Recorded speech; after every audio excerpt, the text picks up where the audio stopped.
الحمد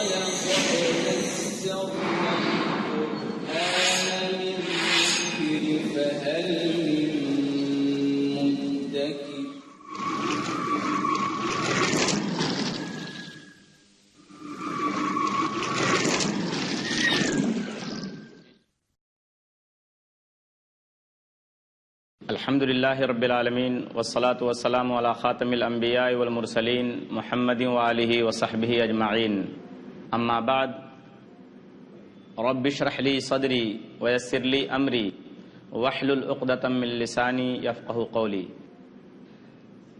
برادران اسلام، درس قرآن کی اس نشست میں آپ تمام حضرات کا استقبال ہے۔ السلام علیکم ورحمۃ اللہ وبرکاتہ۔ وعلیکم السلام ورحمۃ اللہ وبرکاتہ۔ درس قرآن سے متعلق جو آج صورت ہے وہ سورۃ الاعلیٰ، سورہ نمبر 87 کی 6 سے لے کر 9 تک کی آیتیں ہیں۔ آئیے پہلے ہم ان آیتوں کی تلاوت کرتے ہیں، اس کے بعد ان کا ترجمہ اور تفسیر سنتے ہیں۔ اعوذ باللہ من الشیطان الرجیم، میں اللہ کی پناہ میں آتا ہوں شیطان مردود سے۔ بسم اللہ الرحمن الرحیم، اللہ کے نام سے شروع کرتا ہوں جو بڑا مہربان نہایت رحم کرنے والا ہے۔ سنقرئک، ہم تجھے پڑھائیں گے، فلا تنسا، تو پھر تو نہ بھولے گا، الا ما شاء اللہ، مگر جو کچھ اللہ چاہے۔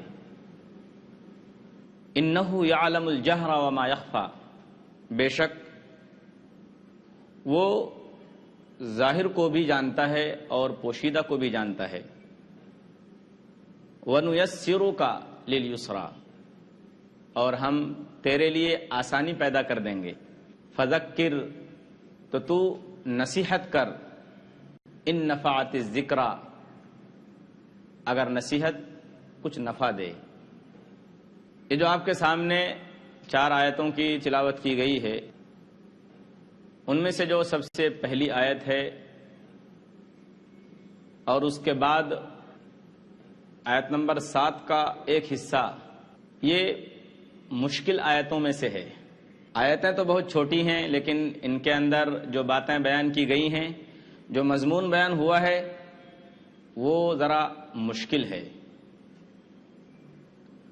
ظاہر بات ہے اللہ نے قرآن اتارا ہے اور اس نے اس کو آسان بھی کیا ہے، تو اگر ہم سنجیدگی سے سنیں اور غور سے سنیں تو انشاءاللہ ہمارے لیے اس آیت کا مطلب اور مفہوم اور معنی سمجھنا آسان ہو جائے گا۔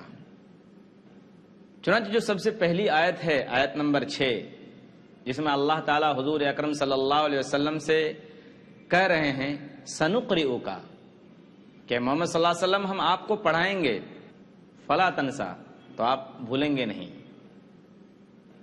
اس آیت کا جو بیک گراؤنڈ ہے، اس کا جو پس منظر ہے، وہ یہ ہے کہ حضور اکرم صلی اللہ علیہ وسلم پر جب بھی وحی اترتی، حضرت جبرائیل علیہ السلام جو اللہ کے فرشتے ہیں، وہ وحی لے کر آتے حضور اکرم صلی اللہ علیہ وسلم کے پاس، تو آپ صلی اللہ علیہ وسلم جلدی جلدی اس کو اپنی زبان سے دہراتے ہیں تاکہ وہ جلدی یاد ہو جائے، وہ ہمارے حافظے میں محفوظ ہو جائے اور قرآن پاک کا ایک لفظ بھی میرے حافظے کی گرفت سے باہر نہ جائے، یعنی ہر لفظ میں اس کا یاد کر لوں۔ تو اللہ تبارک و تعالیٰ نے حضور اکرم صلی اللہ علیہ وسلم سے پہلے یہی کہا کہ دیکھیے، آپ کو اس کے لیے پریشان ہونے کی ضرورت نہیں ہے، ہم نے قرآن اتارا ہے، ہم اس کو اتار رہے ہیں آپ کے دل پر، اس کو یاد کرانا اور آپ کی زبان پر جاری کر دینا یہ ہمارے ذمہ ہے۔ اللہ تبارک و تعالیٰ نے اس بات کو قرآن پاک کی دوسری صورتوں میں بھی بیان کیا ہے۔ اللہ تبارک و تعالیٰ نے سورہ طٰہٰ، سورہ نمبر 20 آیت نمبر 114 کے اندر بالکل یہی بات حضور اکرم صلی اللہ علیہ وسلم سے فرمائی ہے، وَلَا تَعْجَلْ بِالْقُرْآنِ مِنْ قَبْلِ أَنْ يُقْضَىٰ إِلَيْكَ وَحْيُهُ وَقُلْ رَبِّ زِدْنِي عِلْمًا، کہ اے محمد صلی اللہ علیہ وسلم، آپ اس قرآن کو پڑھنے میں جلدی مت کیجیے، جب تک کہ وہ وحی جو آپ کے پاس بھیجی جاتی ہے، جو آپ کے اوپر اتاری جا رہی ہے، وہ پوری نہ ہو جائے، آپ جلدی مت کیجئے قرآن کو یاد کرنے میں۔ ہاں البتہ یہ بات ضرور کہیے، وَقُلْ رَبِّ زِدْنِي عِلْمًا، اور آپ کہیے کہ اے میرے رب میرے علم کو بڑھا دے، میرے علم کو بڑھا دے، میرے علم میں اضافہ فرما۔ یہ دعا ضرور کریں۔ پھر اللہ تبارک و تعالیٰ نے سورہ قیامہ میں بھی، سورہ نمبر 75 آیت نمبر 16 اور 17 کے اندر بھی حضور اکرم صلی اللہ علیہ وسلم کو یہی بات کہی ہے کہ لا تحرک بھی لسانک لتعجل بھی، کہ نبی آپ زبان کو حرکت اس لیے مت دیجئے تاکہ آپ کو قرآن جلدی یاد ہو جائے۔ ان علینا جمعہ وقرآنہ، یقیناً ہماری ذمہ داری ہے کہ ہم قرآن کو آپ کی زبان پر جاری بھی کرائیں گے اور پڑھوا بھی دیں گے، یاد بھی کرا دیں گے۔ قرآن کا جمع کرنا اور اس کو پڑھا دینا یہ ہمارے ذمہ ہے۔ تو وہی بات اللہ تبارک و تعالیٰ نے اس صورت کے اندر بھی حضور صلی اللہ علیہ وسلم سے فرمائی ہے، سنقرئک فلا تنسیٰ، ہم آپ کو پڑھائیں گے تو آپ بھولیں گے نہیں۔ تو آپ کو گویا کہ تسلی دی جا رہی ہے کہ آپ پریشان نہ ہوں کہ قرآن کی کوئی آیت بھی، قرآن کا کوئی لفظ آپ بھول جائیں گے، ایسا نہیں ہے۔ اب ظاہر بات ہے، بظاہر ہم کو یہ بالکل آسان بات معلوم ہوتی ہے، جبکہ بعض دوسرے مفسرین نے کہا ہے کہ حضور اکرم صلی اللہ علیہ وسلم جلدی کیوں کرتے تھے؟ جب وحی حضرت جبرائیل علیہ السلام لے کر آتے تھے تو حضور اکرم صلی اللہ علیہ وسلم جلدی کیوں کرتے تھے؟ ایک جلدی تو اس لیے کرتے تھے تاکہ ایک سبق یاد ہو جائے تو فوراً دوسرا سبق ہم کو مل جائے۔ اس کی مثال آپ اس طرح سے سمجھ سکتے ہیں، ایک اچھا اسٹوڈنٹ ہے، ایک اچھا طالب علم ہے، وہ محنت اس لیے کرتا ہے تاکہ اس کا جو استاد ہے، اس کا جو ٹیچر ہے، وہ اس کو دوسرے سبق کا حقدار سمجھ لے کہ یہ بچہ بہت محنتی ہے، اس کو دوسرا سبق دے دیا جائے تو وہ یاد کر لے گا۔ تو حضور اکرم صلی اللہ علیہ وسلم اس لیے جلدی کرتے تھے تاکہ آپ کو آگے کی وحی مل جائے، آگے کی بات معلوم ہو، آگے اللہ تبارک و تعالیٰ آپ سے کیا کہنا چاہتے ہیں۔ اس کے علاوہ حضور اکرم صلی اللہ علیہ وسلم کو جلدی اس لیے بھی تھی کہ مشرکین مکہ جو کافر لوگ تھے وہ حضور اکرم صلی اللہ علیہ وسلم پر مختلف قسم کے اعتراضات کرتے تھے، اور آپ صلی اللہ علیہ وسلم کے پاس جواب دینے کے لیے اللہ کی وحی کے علاوہ کوئی دوسرا سہارا نہیں تھا۔ مختلف قسم کے وہ آبجیکشنز کرتے تھے، اعتراضات کرتے تھے، حملے کرتے تھے۔ کبھی کہا جاتا حضور اکرم صلی اللہ علیہ وسلم سے کہ جب آپ قیامت کی بات کہتے ہیں کہ قیامت آئے گی تو وہ آتی کیوں نہیں ہے؟ کبھی کہتے کہ یہ قرآن جب حق ہے تو اللہ یہ پورا قرآن ایک ساتھ کیوں نہیں اتار دیتا؟ تو حضور اکرم صلی اللہ علیہ وسلم پریشان رہتے، ہر وقت آپ کو انتظار رہتا کہ کب اللہ کی طرف سے کوئی وحی آئے کہ اس کے ذریعے میں ان لوگوں کو جواب دے سکوں۔ تو حضور اکرم صلی اللہ علیہ وسلم اس لیے بھی جلدی کرتے تھے تاکہ آپ صلی اللہ علیہ وسلم اعتراض کرنے والوں کا جواب دے سکیں۔ تو اللہ تبارک و تعالیٰ نے حضور اکرم صلی اللہ علیہ وسلم کو دو تسلی دی اس آیت کے اندر، سنقرئک فلا تنسیٰ، ہم آپ کو پڑھوائیں گے تو آپ بھولیں گے نہیں۔ آپ کو دو طرح کی تسلی دی، آپ کو اطمینان دلایا۔ ایک تو یہ ہے کہ دیکھیے قرآن پاک دھیرے دھیرے اترے گا، اس کے اترنے کی ایک حد متعین ہے، ایک پروگرام ہم نے متعین کر رکھا ہے، فکس کر رکھا ہے، اسی کے مطابق اترے گا۔ اس کے لیے آپ کو جلدی کرنے کی ضرورت نہیں ہے۔ اور دوسری بات یہ ہے کہ آپ کو اس بات کے لیے بھی پریشان ہونے کی ضرورت نہیں ہے کہ اس کا کوئی لفظ میں بھول جاؤں گا، کیونکہ میں ایسا اس کی حفاظت کا ایسا سامان اور ایسا انتظام کروں گا کہ آپ ایک حرف بھی نہیں بھول سکتے۔ یہ دونوں باتیں اللہ تبارک و تعالیٰ نے حضور اکرم صلی اللہ علیہ وسلم سے اس ایک آیت میں کہی ہیں۔ ہم کو یہ بات کیسے سمجھ میں آئی کہ اللہ تبارک و تعالیٰ حضور اکرم صلی اللہ علیہ وسلم سے اس آیت کے اندر دونوں باتیں ایک ساتھ کہتے ہیں؟ اس سے پہلے جو آپ آیتیں پڑھ چکے ہیں ان آیتوں پر غور کیجئے۔ آیت یہاں سے شروع ہوتی ہے، اپنے رب کا جو بلند بالا ہے اس کے نام کی پاکی اور بڑائی بیان کرو، جس نے ٹھیک اندازے کے مطابق پیدا کیا پھر ہدایت دی۔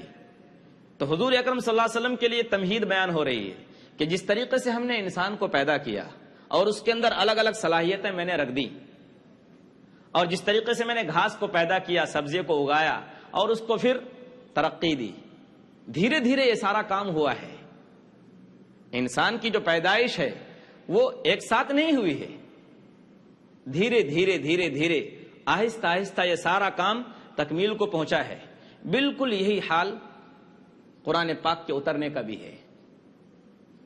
قرآن پاک بھی اسی طریقے سے اترے گا، دھیرے دھیرے، اور اسی میں ہماری حکمت اور مصلحت چھپی ہوئی ہے۔ تو سنقرئک فلا تنسیٰ، تو آپ کو ہم پڑھائیں گے تو آپ بھولیں گے نہیں۔ تو حضور اکرم صلی اللہ علیہ وسلم کو تسلی دی جا رہی ہے کہ آپ کو پریشان ہونے کی اور غمگین ہونے کی ضرورت نہیں ہے۔ قرآن کو یاد کرانا، اس کو پڑھانا، وہ ہمارے ذمہ ہے۔ آگے جو آیت کا ٹکڑا ہے وہ بہت مشکل ہے۔ الا ماشاء اللہ، مگر جو اللہ چاہے۔ ہم آپ کو پڑھائیں گے تو آپ بھولیں گے نہیں، مگر جو اللہ چاہے۔ اس آیت کے ٹکڑے کا مطلب کیا ہے؟ مگر جو اللہ چاہے۔ الا ماشاء اللہ، مگر جو اللہ چاہے۔ مگر جو اللہ چاہے کے کئی مطلب بیان کیے گئے ہیں۔ ایک مطلب تو یہ ہے کہ محمد صلی اللہ علیہ وسلم، اللہ تبارک و تعالیٰ نے یہ چاہا نہیں کہ آپ کچھ بھول جائیں، اس لیے آپ کو سب کچھ یاد رہا۔ ایک مطلب اس کا یہ بیان کیا گیا ہے کہ اللہ تعالیٰ نے یہ نہیں چاہا کہ آپ کچھ بھول جائیں، اس لیے آپ کو سب کچھ یاد رہا، آپ کچھ بھی نہیں بھولے۔ اور ایک آیت کے ایک حصے کا مطلب یہ بھی لیا گیا ہے کہ محمد صلی اللہ علیہ وسلم آپ چاہے کتنا زور لگا دیں قرآن پاک کو یاد کرنے اور یاد رکھنے میں، مگر آپ یاد نہیں کر سکتے جب تک کہ اللہ نہ چاہے۔ سورہ حجر سورہ نمبر 15 آیت نمبر 9 کے اندر اللہ یہ فرما رہے ہیں کہ انا نحن نزلنا الذکر وانا لہ لحافظون، بے شک ہم نے ہی قرآن پاک کو اتارا ہے اور ہم اس کی حفاظت کرنے والے ہیں۔ اللہ تبارک و تعالیٰ نے جو فرمایا کہ ہم قرآن پاک کو اتارنے والے ہیں اور ہم ہی اس کی حفاظت بھی کریں گے۔ دھیرے دھیرے دھیرے دھیرے، آہستہ آہستہ یہ سارا کام تکمیل کو پہنچا ہے۔ بالکل یہی حال قرآن پاک کے اترنے کا بھی ہے۔ قرآن پاک بھی اسی طریقے سے اترے گا، دھیرے دھیرے، اور اسی میں ہماری حکمت اور مصلحت چھپی ہوئی ہے۔ تو سنقرئک فلا تنسیٰ، تو آپ کو ہم پڑھائیں گے تو آپ بھولیں گے نہیں۔ تو حضور اکرم صلی اللہ علیہ وسلم کو تسلی دی جا رہی ہے کہ آپ کو پریشان ہونے کی اور غمگین ہونے کی ضرورت نہیں ہے۔ قرآن کو یاد کرانا، اس کو پڑھانا، وہ ہمارے ذمہ ہے۔ آگے جو آیت کا ٹکڑا ہے وہ بہت مشکل ہے۔ الا ماشاء اللہ، مگر جو اللہ چاہے۔ ہم آپ کو پڑھائیں گے تو آپ بھولیں گے نہیں، مگر جو اللہ چاہے۔ اس آیت کے ٹکڑے کا مطلب کیا ہے؟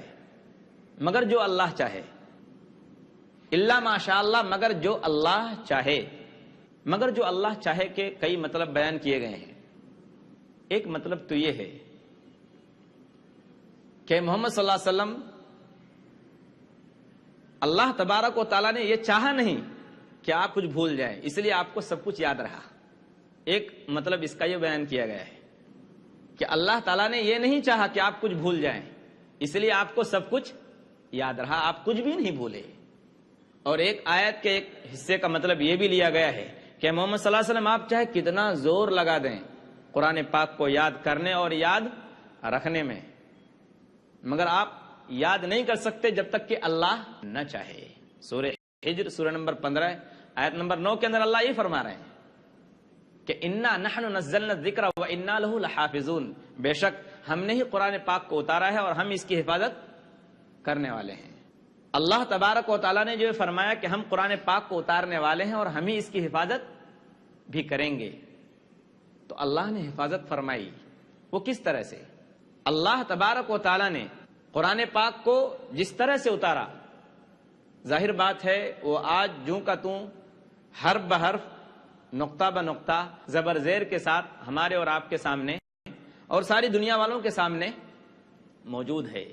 اس کے زبر اور زیر یا نقطے میں کوئی الٹ پھیر نہیں ہوا ہے، کوئی تبدیلی نہیں ہوئی ہے۔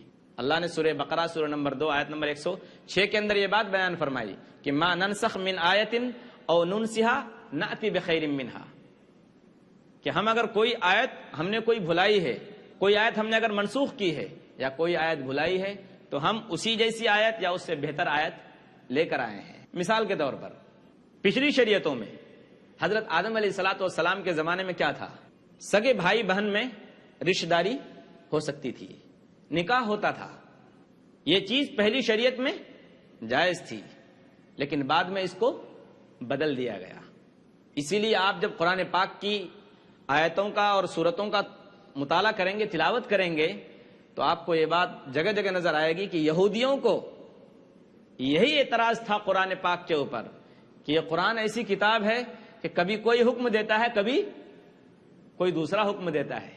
وہ یہ کہتے تھے کہ تورات ایسی کتاب ہے، تورات ایسی کتاب ہے جس میں حکم کو بدلا نہیں جاتا، ایک حکم دے دیا تو وہی حکم ہمیشہ کے لیے رہے گا، وہ یہ کہا کرتے تھے۔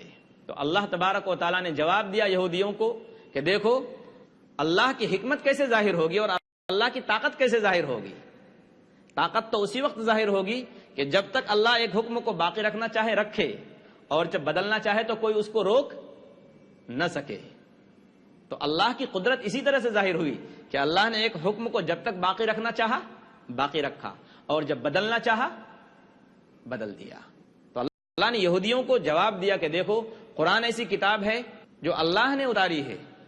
ایک بات اور یاد آئی تفسیر کے دوران ابھی، وہ یہ ہے کہ بعض چیزیں ایسی ہیں، مثال کے طور پر اللہ نے کہا جو کچھ اللہ چاہے، تو یہاں اللہ کی طاقت کو بتانا مقصود ہے، اللہ کی طاقت کو بتانا مقصود ہے۔ یہاں جو ایکسیپشن ہے، استثناء، کہ جو اللہ چاہے، تو استثناء کا عملاً مصداق ہونا ضروری نہیں ہے۔ میں اس کو دو مثال سے سمجھاتا ہوں اس بات کو۔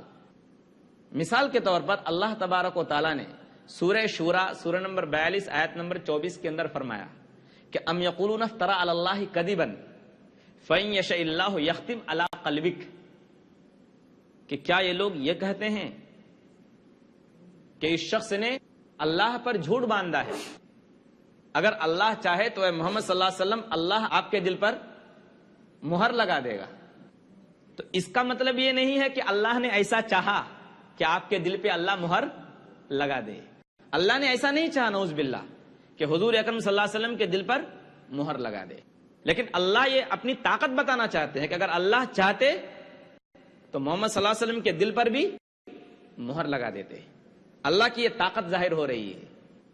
دوسری مثال آپ سورہ بنی اسرائیل آپ پڑھیے، اس میں سورہ نمبر 17 آیت نمبر 86 کے اندر اللہ نے فرمایا حضور صلی اللہ علیہ وسلم کو وَلَئِنْ شِئْنَا لَنَذْهَبَنَّ بِالَّذِي أَوْحَيْنَا إِلَيْكَ، اگر ہم چاہیں تو اے محمد صلی اللہ علیہ وسلم جو وحی آپ کے اوپر بھیجی گئی ہے اس کو ہم آپ سے چھین لیں، لیکن اللہ نے ایسا نہیں چاہا، اللہ نے ایسا نہیں کیا کہ حضور صلی اللہ علیہ وسلم سے قرآن پاک کو چھین لیا۔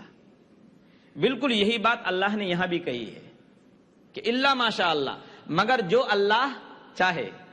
اس کا مطلب یہ نہیں کہ اللہ نے حضور صلی اللہ علیہ وسلم کے دل سے کچھ بھلانا چاہا، اللہ نے کچھ بھی نہیں بھلایا، بس اللہ نے اپنی طاقت بتائی کہ محمد صلی اللہ علیہ وسلم کا کمال نہیں ہے قرآن پاک کو یاد رکھنا، یہ اللہ کا کمال ہے، یہ اللہ کی طاقت اور اللہ کی قدرت ہے جس کی وجہ سے محمد صلی اللہ علیہ وسلم کے سینے میں قرآن پاک محفوظ ہو گیا۔ اس میں محمد صلی اللہ علیہ وسلم کا کوئی دخل نہیں ہے۔ اس کے بعد کی جو آیت ہے اس کا حصہ ہے وہ یہ ہے کہ انہ یعلم الجہر وما یخفی، بے شک وہ کھلی ہوئی باتوں کو بھی جانتا ہے اور پوشیدہ باتوں کو جانتا ہے۔ اس آیت کے حصے کا بھی دو مطلب بیان کیا گیا ہے۔ ایک یہ ہے کہ محمد صلی اللہ علیہ وسلم آپ اطمینان رکھیے، آپ جن حالات سے گزر رہے ہیں، جن پریشانیوں کا آپ سامنا کر رہے ہیں، جو جو تکلیفیں آپ کو ہیں، ان تکلیفوں سے اللہ بے خبر نہیں ہے۔ اللہ کو آپ کے اوپر ہونے والی تمام تکلیفوں اور پریشانیوں کا علم ہے، اللہ کو ایک ایک چیز کی خبر ہے۔ اللہ کو اس بات کی بھی خبر ہے جو آپ کے دشمن آپ کے ساتھ شرارتیں کرتے ہیں، اللہ کو اس بات کی بھی خبر ہے جو آپ کے دشمن آپ کی پیٹھ پیچھے سازشیں کرتے ہیں، مختلف قسم کے پلان کرتے ہیں، پلاننگ کرتے ہیں آپ کو قتل کرنے کی اور آپ کو مارنے کی۔ اللہ کو تمام چیزوں کی خبر ہے، اس لیے آپ اطمینان رکھیں۔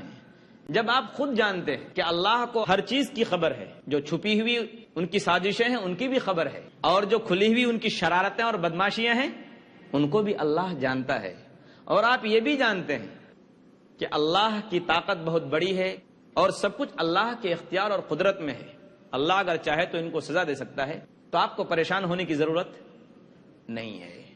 جب اور جس وقت آپ کو جس مدد اور رہنمائی کی ضرورت پڑے گی، اللہ تبارک و تعالیٰ کی طرف سے وہ مدد اور وہ رہنمائی آپ کو ملتی رہے گی۔ انہ یعلم الجہر وما یخفی، بے شک وہ اس بات کو بھی جانتا ہے جو کھلی ہوئی ہے اور اس بات کو بھی جانتا ہے جو چھپی ہوئی ہے۔ اس کے بعد جو آیت ہے وَنُيَسِّرُكَ لِلْيُسْرَىٰ، اور ہم آپ کے لیے آسانی پیدا کر دیں گے۔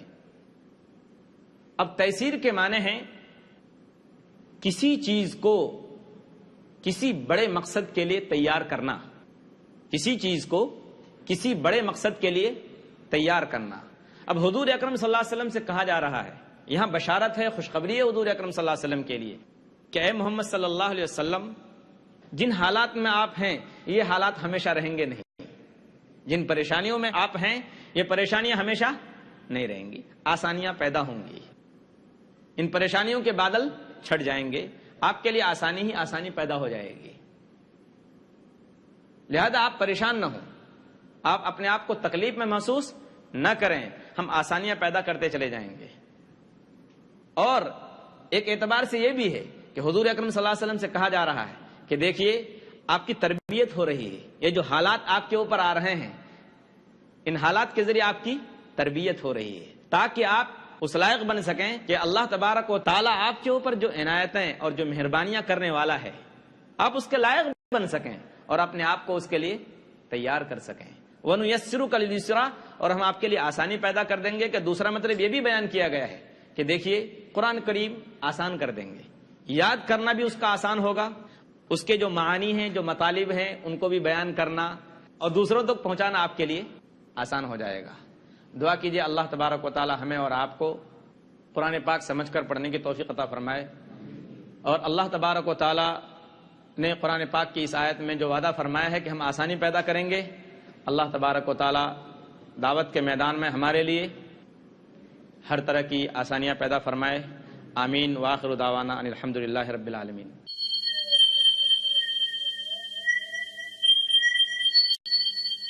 اللہ غفور، اللہ رحیم، اللہ يحب المحسنین، وخالقنا ورازقنا وهو